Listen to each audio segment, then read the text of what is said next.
in 2019, the total donations received by registered charities had almost doubled in a decade to 3.2 billion, according to the Commissioner of Charities. While donations and businesses were often treated separately, with impact investing, there's a dovetailing of the two. The whole idea is to start a business, be profitable, but at the same time do something good. Now, is this a precursor of how businesses will be expected to run things in future? Private companies charged to take over part of what governments used to do? It could well be. Now, in today's WED WEB chat, Impact Investing What Works, we have three change makers, very dynamic personalities amongst our panelists. And they fit in at different stages of this continuum. Jayesh Parekh is the managing partner of Good Startup.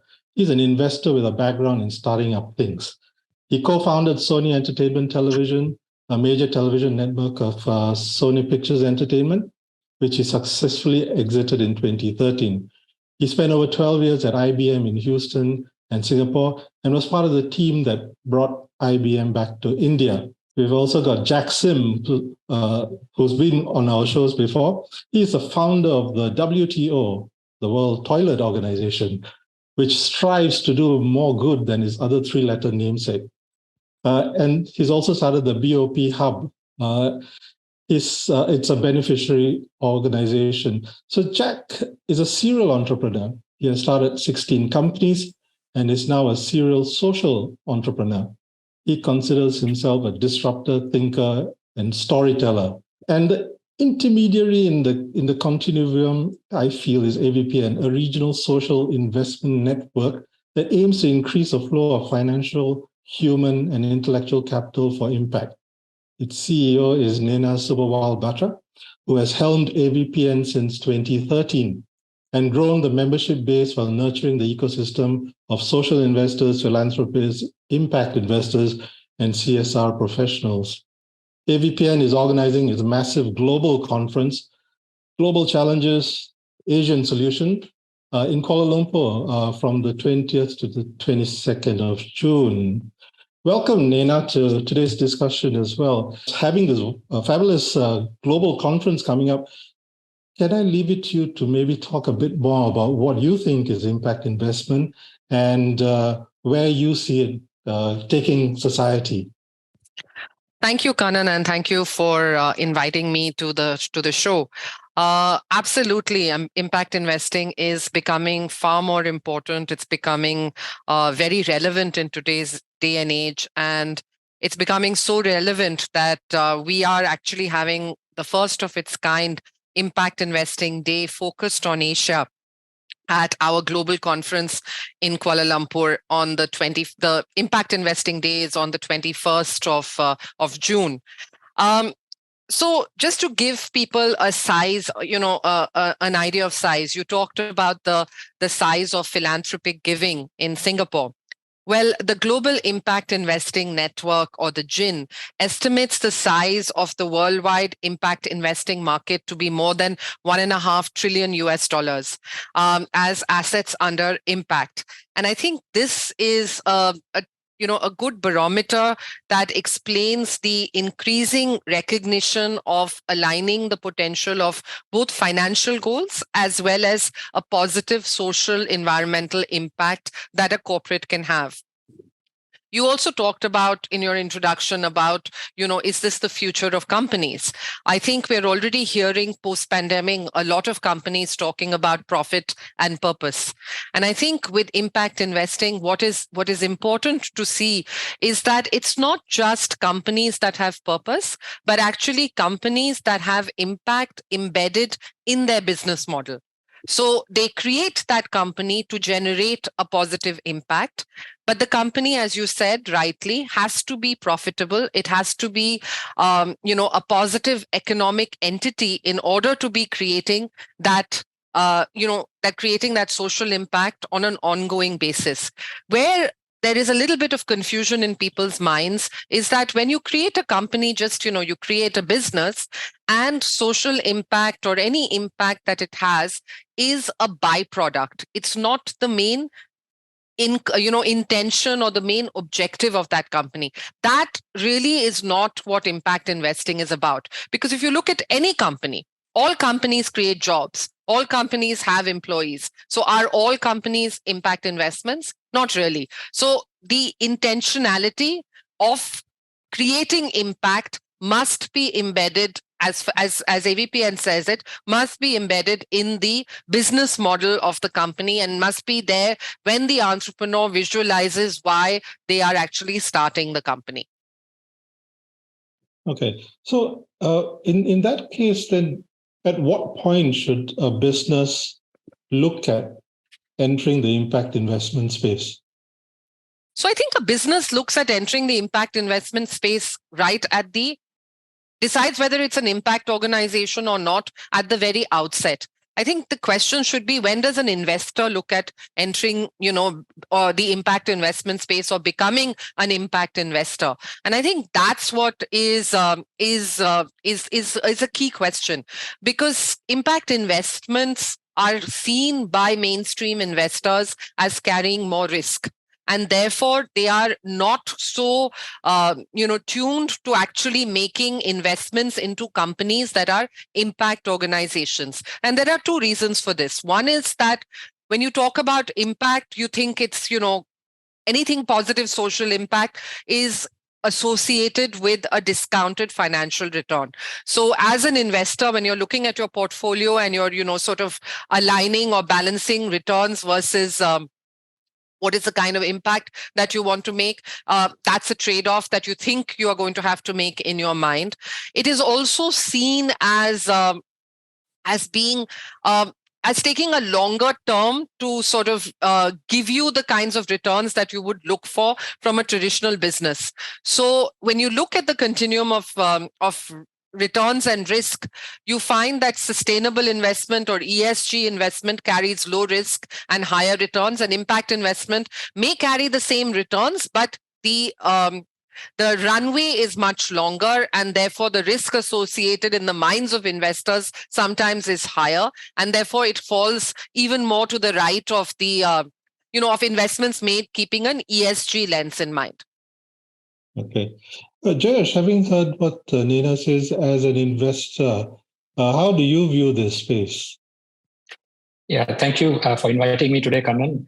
I think the first most important thing is that as far as investments are concerned, there are angel investors who are individuals who make investments, and some of them are in the tech space usually in the past. And then there are funds, right? And so there are many venture capital funds and private equity funds who make investments for a profit. So first of all, there is a clear segregation between non-profit and for-profit. So here we are in the for-profit section. And in the for-profit section, here we are saying that we want to make an impact. So from an investor's point of view, whether they're angel investors or venture capital funds or private equity funds, the lens that they're wearing is that they're going to get a double bottom line return. So one is a financial return, second is an impact return. So there are finance first funds or angel investors, and there are impact first investors. And so there are some impact investors who say, hey, the degree of difficulty is very high, and therefore I don't mind getting a reduced economic benefits from it. However, I am going to be more concerned about the impact. And so there are segregations even in this space where investors look for economic first or impact first. Also, recognize that there are entrepreneurs who invest in technology, who are founders of technical utilities of whatever the product and service that they are creating. And now we have a social entrepreneur. So these social entrepreneurs are the ones who are creating, connecting basically capital to the most worthwhile cause in need of resources. And so they get these investors who are angel investors and or venture capital funds in the impact space. And that's really the cross section at which you get the best of economics and impact. And again, there are many, many verticals, and we can get into those details. So there is obviously agri-tech and healthcare, and there's edu-tech, etc., and waste management. We are in the business of alternative protein, which is in the agri-tech, and we can get a little bit more deeper into it. Okay, great. Thanks for that quick introduction. Jack, having started up the World Toilet Organization and the BOP hub, where do you see yourself fitting into this impact investment space? Actually, I'm also trying to find out the answer. And so I have gone under the mentorship of Naina. And hopefully Jayesh can do the same, publicly asking for mentorship. Because, the ideas that I have been doing is very well accepted. The thing is that ever since I was an entrepreneur and I left, I kind of lost the killer instinct of like thirst for blood, and I become a little bit incapable of like making big profit and make small enough to grow the organization and sustain it for 23 years now. But I think that Naina was telling me that the potential is so huge because the brand itself is so big that certainly you have to turn into an enterprise. So I'm actually waiting for the answer. And if Jayesh agree, I want to also ask him to be my teacher. Okay, so do the teachers want to weigh in here? Then, Jayesh, how do you think Jack can push his cause along? So I think he's a thoroughbred. So please don't take any of his comments. Like he's been at it even way before any of us knew what impact investment was. But please go ahead, Naina. So I think this is where there's a confusion in the minds of people in terms of what impact investing versus what philanthropy is. And when you look at asking someone for a grant versus actually asking someone for an investment. And I think, both Jayesh and I have been talking about the investment side of things. And I think, what Jack has been doing, which has been really amazing, is really highlight the fact that a large percentage of people in this world don't have access to sanitation facilities. They don't have access to don't have access to a toilet, bottom line. And what people in Singapore think as a basic privilege or a basic right is something that doesn't exist in 60% of the world. So I think where it starts out is with somebody like Jack that actually highlights what a social issue is, what is a social problem. Where a social entrepreneur comes in is that he or she then looks at that social problem and sees if there is a business opportunity that can be designed around solving for that social problem. And the reason they do that is that, grants, subsidies, payouts, government support have a life. They are not something that can go on forever. They're not sustainable in the long run. And if you really look at it, it only is market forces. If you see value in something and you pay for it, that is something that will be sustainable. So how do we look at, and this is what Jack and I talked about, is how do you really look at creating, for instance, access to low-cost toilets? And Jack has, been amazing at actually providing advice, guidance, consulting, and being a teacher to a lot of organizations like that. An example in India is an organization called Sulabh Sauchalaya, which Jack has given guidance to, and they provide affordable public toilet facilities in urban areas in India. But people pay to use those toilets. And because they pay to use those toilets are kept functioning, they're kept clean, they have access to water, etc., etc. So then you can say that Sulabh Sauchalaya is a social business. And if somebody actually invests in that, then they are an impact investor investing in impact. So I think that I'm spot on, Naina. I think the most important thing is that, look, there are many opportunities of creating a useful product or service, right? In the, let's say, for example, a tech world. And there, of course, the economics first model continues. Here, however, there is massive opportunity even in places in the society's most pressing problems. So whether it is climate change, whether it is toilets, I think here you can actually include both. So you are actually having a social responsibility of fixing a problem, and yet that social problem has economics associated with it. So it's not a non-profit, charitable grants, etc. And also in the sense of government actually helping those. So I think there is a huge opportunity to make this world a better place and also have financial benefits from it. How about policy influence? For example, we are very good at getting the governments like India, Nigeria, Brazil, China, to change their priorities for sanitation. In Brazil, we raised 10 billion US dollar just by asking the Senate, and I went to the Senate to lobby, and immediately after my lobby, they vote for the bill, and they passed the bill to get private-public partnership to invest in the government sewage treatment plant. And since that day, 10 billion US dollar has been invested because most of the water treatment plants are owned by the government and very inefficient. So that kind of thing we did very well, and we see the impact is very large. In India, we started long before Modi.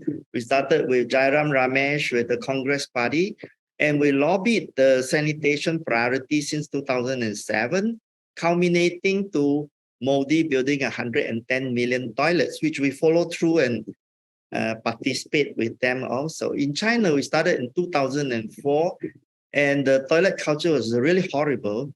And today, all tourism toilets are clean in China. So these are quite transformative, but I don't know how to monetize it. Well, I think there are two parts to this, Jack. I think there is a place for government, public-private policies, as you mentioned, and partnerships, as you mentioned. And these are big, massive systemic changes, right? So something like toilet is a basic fundamental rights of humans, as you and I know.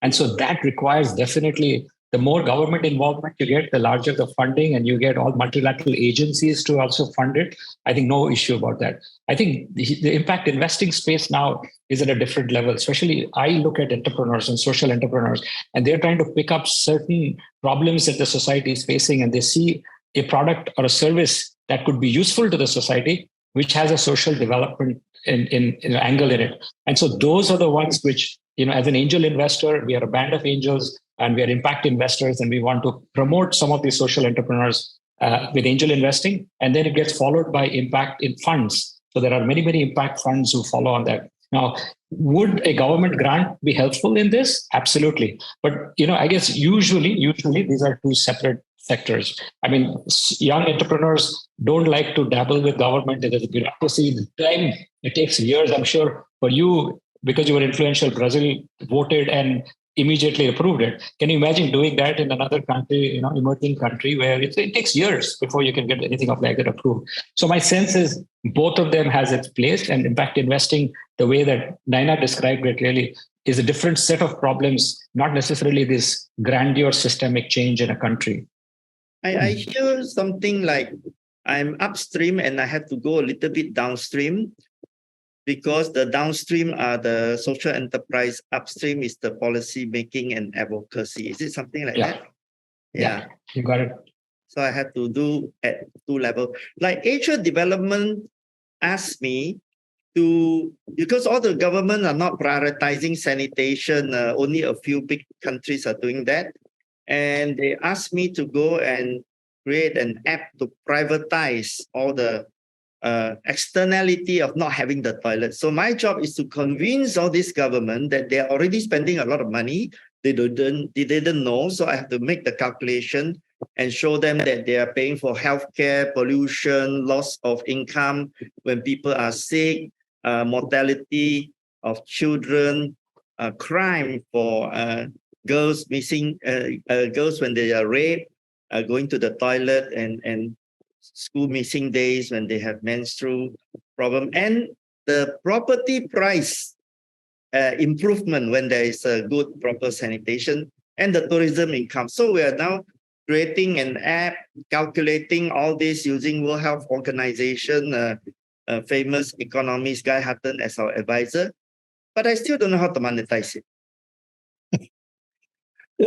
I'm just wondering, in this instance, Jack, you're trying to do stuff, you're doing good, and across the board, I mean, for when it comes to impact investing, are you expected to do good with the impact part of it, and not make money out of that particular area? Of course, I would rather that the organization, we are non-profit, but I would rather that the organization can have more income to employ a few more staff. You know, we have 23 years and we employ one person full-time and one part-time. And we created toilet for 2.5 billion people through this leverage model, mostly with government policy change. And it's, I would say, like, if I retire, I'm 66, I have to plan and be responsible that another group of people would have a new model and would be able to solve this problem, because the population keep on increasing, and the population increase is caused by low-income people.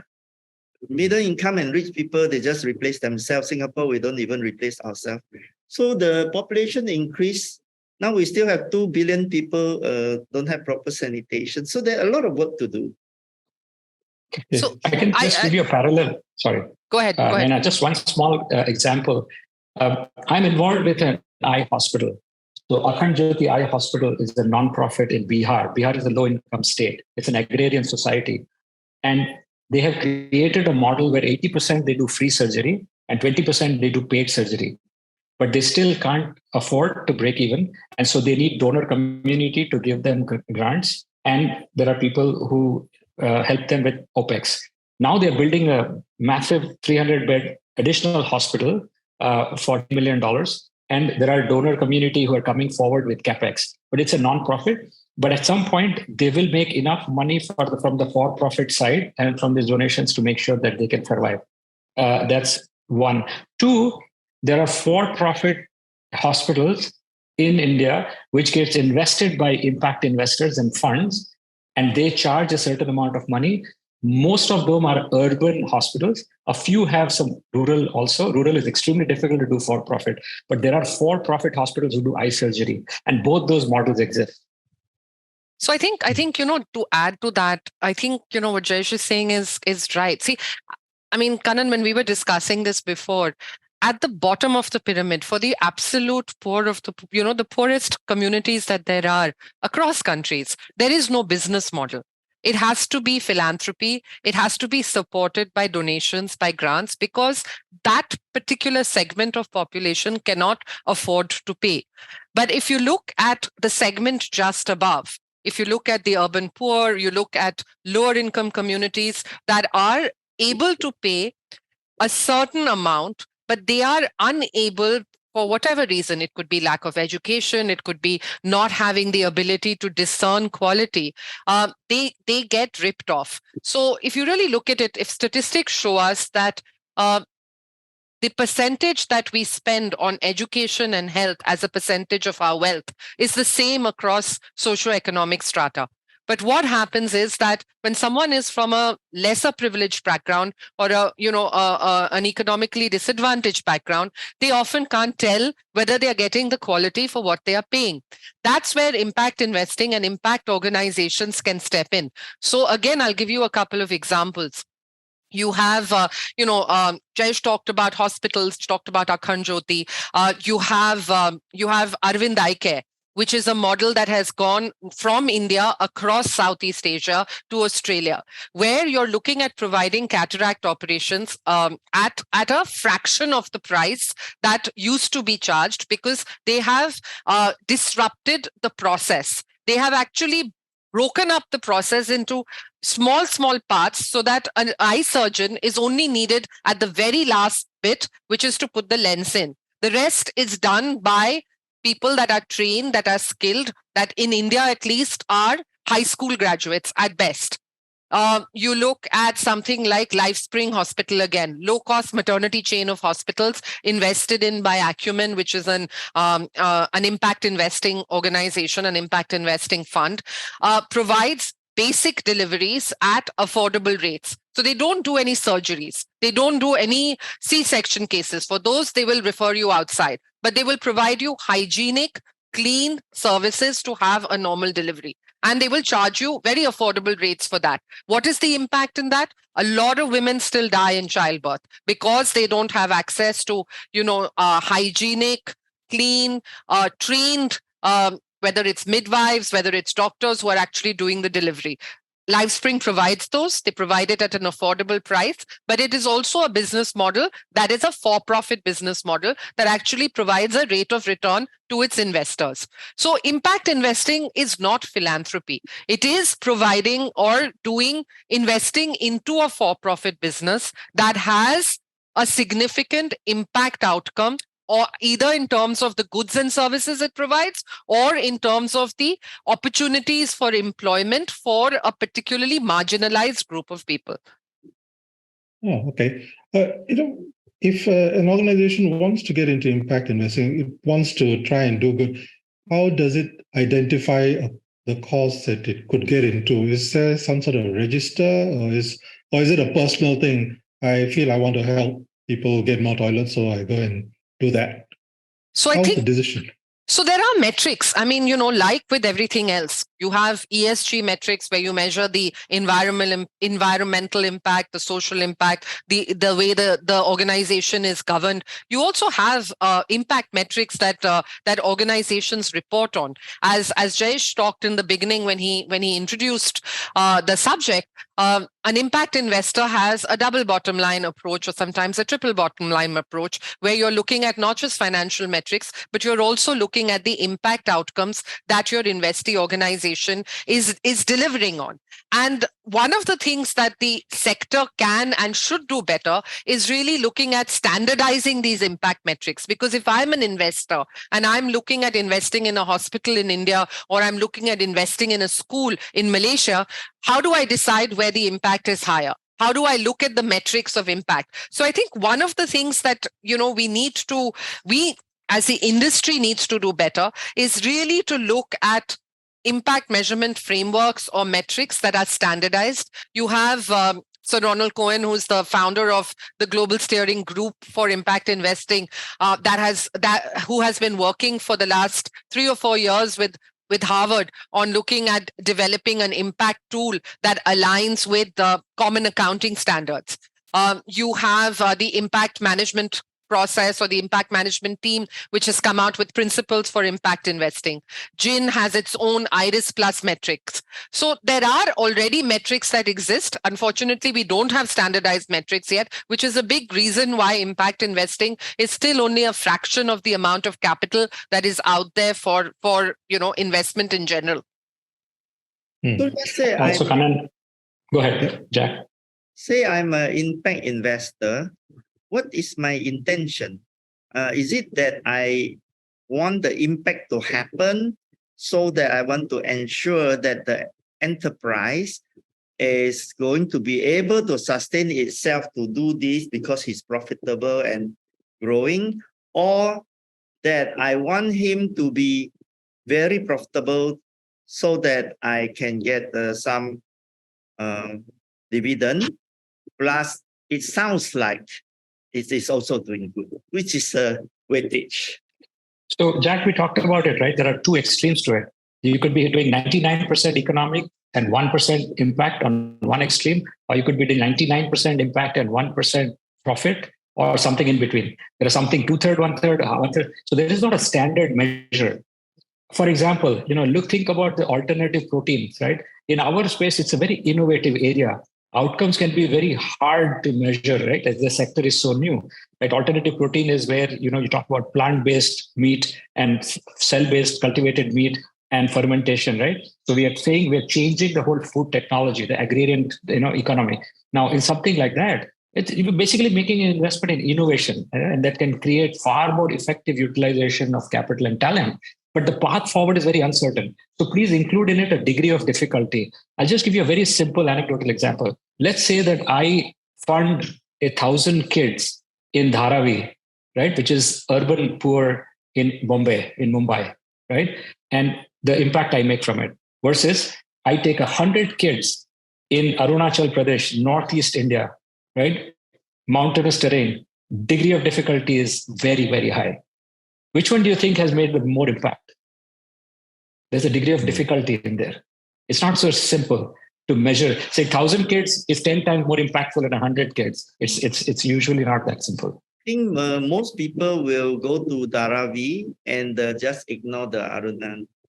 Let's not collectively agree here today to not do that. No, but if that's the case, then wouldn't it be easier to just go for the lower hanging fruit? In which I think case, that's a lot of difficulty that gets is important. harvested. Exactly. That- Go ahead, but Hina. but that's where you have to look at. You can't just look at impact investing in isolation. And that is why, when we look at AVPN as a network, we look at the entire continuum of capital. And that is where, Jack, you also come in, right? You look at philanthropy, you look at CSR, you look at investment. There are three pillars which have to come in and work together. So if you really look at it, philanthropy is catalytic money. It's money that you have already identified you're going to give away. It should be the one that takes the biggest risk because you've already identified that money is going to, be given away. It should be the one that takes on, in Jayesh's words, the difficult piece of the task. It should be the money that is used to prove the concept that this is creating impact. That is the money that Jack, that has come to you to prove that this toilet issue can actually be addressed. And it can be addressed by talking to government. It can be addressed by creating infrastructure. It can be addressed by addressing behavioral issues as well. You can build toilets, but if people prefer to go and sit outside in the field and use that, they're not going to use the toilet. It's not just making the toilet, it's also making sure that the toilet is used. So you have to look at capital in different shapes and forms depending on where you are. So, if it is about constructing a school in Arunachal Pradesh or in an area which is difficult to get to, maybe philanthropy can create that. And if it is then looking at replicating that model and creating a chain of schools, that's where investment comes in. So it's not very, demarcated and clear cut and said, okay, this is the money that I'm going to use as a grant. This is the money that I'm using as investment. So even for individuals, we should look at it. And I'm going to speak on Jayesh's behalf here and say, this is how he looks at his portfolio. I'm sure he earmarks some amount of money that he's going to give away. He looks at some amount of money where he's taking a much more patient approach because of the impact that he is getting, but his returns are coming in either at a slightly lower level or over a longer period of time. And then there is some that he is doing where he's looking at the financial return. And I'm sure he's not investing in any industries that do harm, but he's not prioritizing impact in that part of his portfolio. So we have to take a portfolio approach to how we look at investments and how we look at addressing social issues. Spot on. Yeah. So one other thing, Sigal, if we were to price the externality of all the problems, we will most likely be able to calculate that it's very profitable to solve problem because problem cause suffering, suffering has a cost. Now, if we think about carbon credit, it's quite profitable, at least that's what I know, because you're able to price the externality. If we can use this same, which is a public good, right? Because everybody's going to breathe the air. So if we can price the externality of public good and sell it in a privatized market, I think that will be a very good solution because all problem, once you are narrated in public-private good profit and loss, I'm just thinking idealistically, what do you think? Does that make sense? So, Jack, to your carbon credits issue, to actually look at how carbon credits are packaged, now that you look at the fact that, you can claim a certain amount of dollar value against the carbon credits that you actually accumulate, you can sell your carbon credits, you still don't have a viable carbon credit exchange per se globally. But in order to even get to this point, philanthropy has played a big role in terms of how do you package, who has spent the money to decide how do you package carbon credits, who has spent the money to communicate how carbon credits are accepted, how have you actually looked at changing mindset.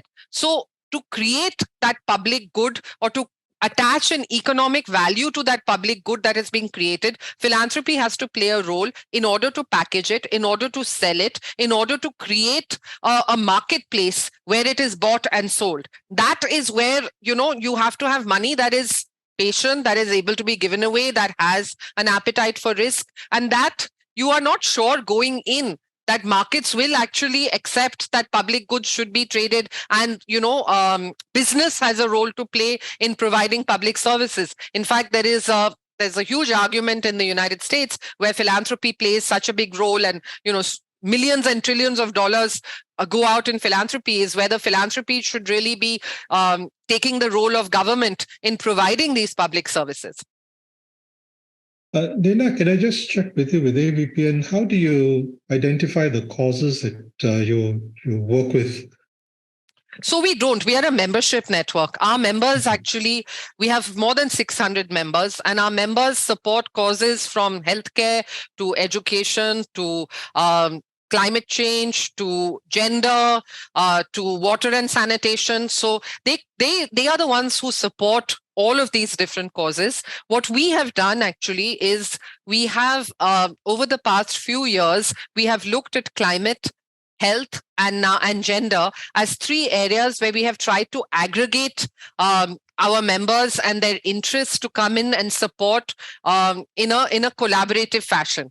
So thereby, if you are putting in 100, by coming together in a group, you can leverage your 100 10x times or 20x times because you're coming together and pooling your capital. So we have, over the last 2 years, actually launched 8 pooled philanthropic funds, and where we have been able to aggregate $15 million, which we have given away in areas as diverse as last mile healthcare, to STEM education for girls, to looking at climate and sustainability. Okay. And there could be other organizations dealing with different or other issues as well, right? Absolutely. Okay. So is this then the way to go to help sort of balance the divides in society, the divisions in society, bring them to a more equitable platform? Would you say that impact investing would be better suited in that regard because you're spreading it? Kanan, I think, first of all, to your earlier question, in terms of which vertical, I call it a vertical sector, right? So vertical sector is healthcare, whether it's education, whether it's waste management, whether it's sanitation, whether it's agri-tech. I think this is a personal choice, right? So individuals, first of all, they will make a personal choice saying, what do I really like to support? Now, in terms of support, one is a grant, which says, this is degenerative poverty reduction, which doesn't have an economic business model. And therefore, I'm going to give a grant to make the world a better place. So that's my personal choice. Second part of it is saying, this is a scalable problem. When if I put more money to work, then more good can happen. And I can have some economic benefit to it. And more people can come collectively to support that particular sector. And therefore, waste management, for example, is a huge sector in India now. And there are companies which are 1,000 crores, right? Whatever that means in dollars. But these are companies which are very profitable, and they are getting more and more venture capital and private equity funds to come to set up, and more states. The other is the geographic. So most of us will have, one soul, two hearts, they call it. And so there, so for example, I support Singapore. I'm a Singaporean, but I also support India, right? So my philanthropic dollars go into India as well. So in India, then there are geographic sectors, whether West India, East India, South India, North India, etc.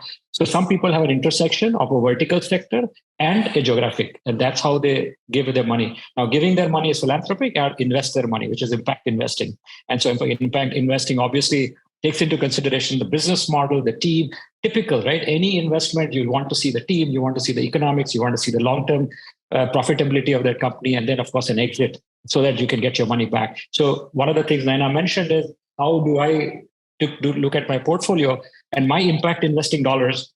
I typically don't take it out. I have the choice. When my company succeeds and I get my investment dollars back, I have chosen to reinvest it back, which you don't have to do. I could keep 50% for my personal pleasure and my good vacationing and all that, but 50% I can go out and reinvest. In my personal situation, I just absolutely have been enjoying this space. I've been one of the founding shareholders of Avishkar, which is now $1 billion under management impact fund, a set of funds. And I'm just enjoying this particular space, and I reinvest my dollars. So that impact investing now has become a lot broader than how it used to be 20 years ago. So we are mostly talking about blended capital. And if you have a portfolio, you kind of cross-subsidize a little bit, then the whole basket is positive, right? So, yes. yeah. Absolutely. And I think you said it really nicely. So you cross-subsidize across that basket. The choices you make are, you basically buy that basket or you put that basket together with the intention that you are looking at a positive impact. Now, how you choose what you put in that basket is depending on, whether you're prioritizing impact, you're prioritizing returns, you're balancing them, what are you doing? But the idea also for the investor, I mean, to give them credit, is that they want to continue investing.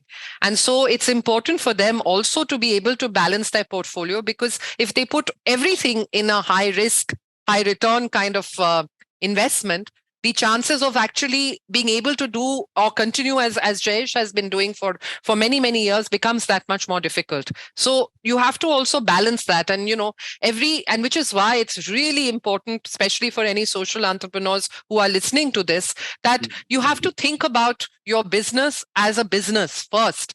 If you don't have a business, then there will be no question of having any impact in any way. Right? The business finishes, the impact also goes with that. So if you want to continue to create impact, the focus on, basic business principles, on good financial management, on strategy, on, looking at how you use technology, all of that becomes very important. And also, just one additional point is the DFIs. Who are the investors in these funds? The DFIs, which are the development funds, right? And they come forward. So whether it's IFC, whether it's CDPA, FMO, there are many, many DFIs. And they come forward. And in many cases, they'll say, hey, can you set up a fund for sub-Saharan Africa for this, let's say, for example, waste management? Can you set up a fund for these causes? And I'm willing to take a lower return. But the impact in that particular geographic place and the vertical, I'm willing to do that. And so they come to many of these venture capital funds requesting them to set this up. So yes, that blended and the level of risk taking versus the economic returns is always a conversation that we have in the impact investment community.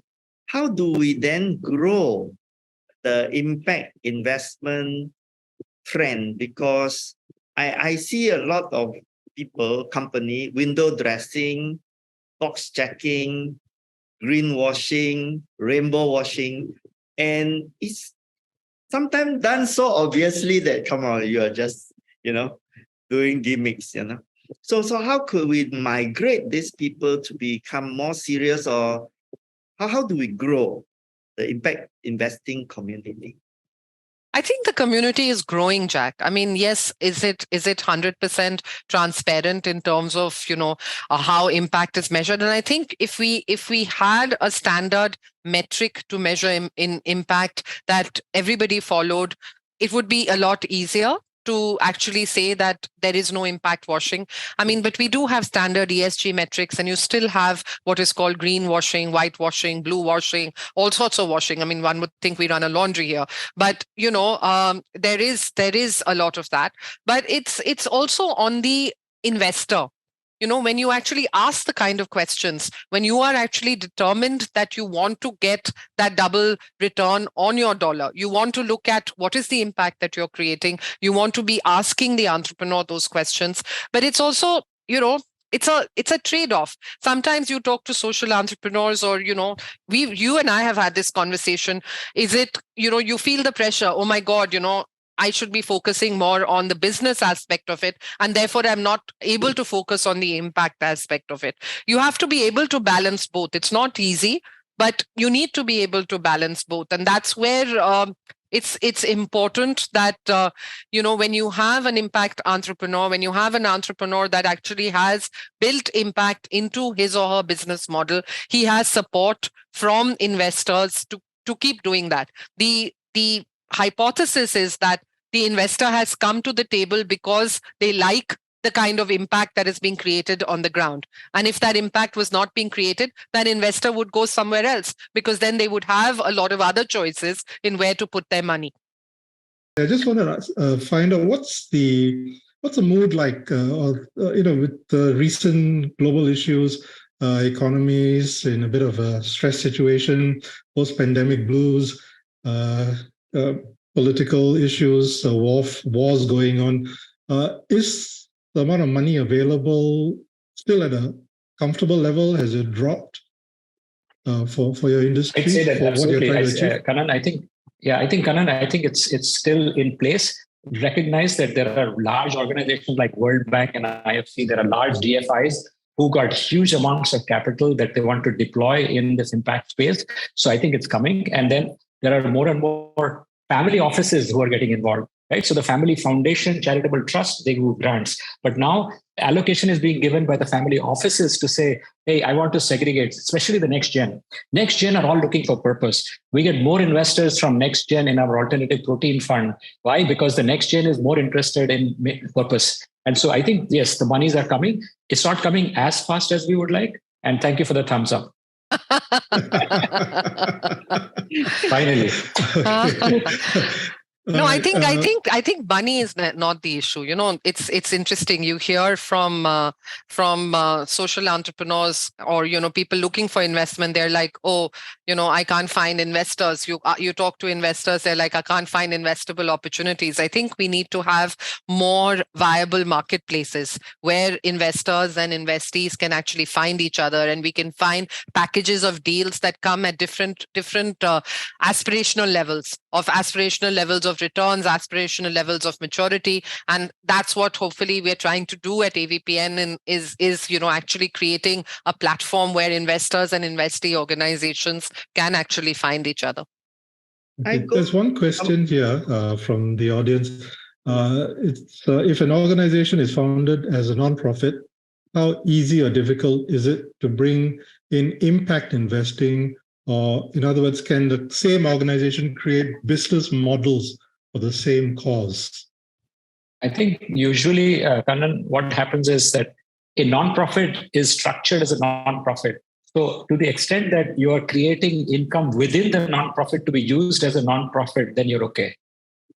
Right? What you cannot do is within that, you cannot then make profits and take out dividends and profits of it. That you're not allowed to do. However, a lot of people who discovered either for a for-profit to say, I want to do something non-profit, they'll structure a parallel organization, or a non-profit will organize and start a business on the side in parallel, which is a for-profit business. So if they find a business model that makes more sense for-profit, it's a structuring issue.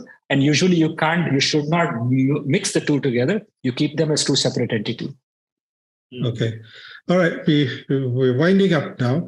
I'd just like to get a takeaway from each of you. It's obviously an industry, an area that's growing and is continuing to grow more people are becoming aware of it. In one sentence, we could, what would you do to encourage people to join impact investing? I'm also learning, and I want to learn from both the experts, Paresh, Parik, and Naina. And I think that the more people start to learn, because from the outside, people they wonder, right? If you want to make money, you go to the stock exchange. So why is there a impact stock exchange? So I was like, if you make money, it's because either you're a long-term investor or you're a speculator. Yeah. So I think we have to educate the public about why people are impact investor, how you can come in, and I think that there's a big job there. Promotion. Josh? Thumbs up. Yeah, there you go. I think that most important thing is that in the impact investing space, there is a myth that this is going to return lower in terms of economic returns. I think that's a myth because there are many sectors in which you can have equal or even higher economic returns than a for-profit business. That's one. Two is that the purpose that you really believe in, that you feel, for example, for the next gen, climate is a big conversation, right? And they tell us that, hey, you old folks, you don't care, you're about to kind of go on. But in the next 50 years, when it's our hay time, then, the climate is going to be an issue. So whether it is agri-tech, whether it is carbons, whether it is all of that. And therefore, if there is a purpose and you are into economics, then here is a situation where you can either do a startup if you're an entrepreneur, if you're an angel investor, you can put some allocation of your money, or if you're into venture capital, then you can start or invest in a venture capital fund, for example, an alternative protein fund, for lack of a better example. But please participate and join this impact investing bandwagon. I think it's about action, and as Jayesh said, join the bandwagon. I think you learn about impact, you learn about asking the right questions, you learn about measuring impact as you go along the process. But if you sit on the sidelines, you're never going to learn. If you are an investor and you are looking at making a positive impact with your capital, then coming in and investing in a small fund, where you can have the ability to be more hands-on, where you can sort of learn as you go along, whether you join an investment circle along with a group of your friends so that you can learn together. These are all ways to get engaged and get involved. I do think that this is a movement that's only going to grow. At the end of the day, if this pandemic has shown us anything, I think across the board, whether you are an investor, whether you're an employee, whether you are a consumer, we are all asking for more purpose. And we are all looking for more purpose. So it is important that we use our own dollars to really sort of drive more purpose in companies, in organizations, whether they are small, whether they are large, and do that with both our investing dollars as well as our purchasing dollars. Okay, great. Jack, Jayesh, and Naina, thanks for shedding a lot more light on the subject. It's a bit of I think we've only barely scratched the surface still, and there's a lot more room to develop an understanding and awareness of what impact investing is all about.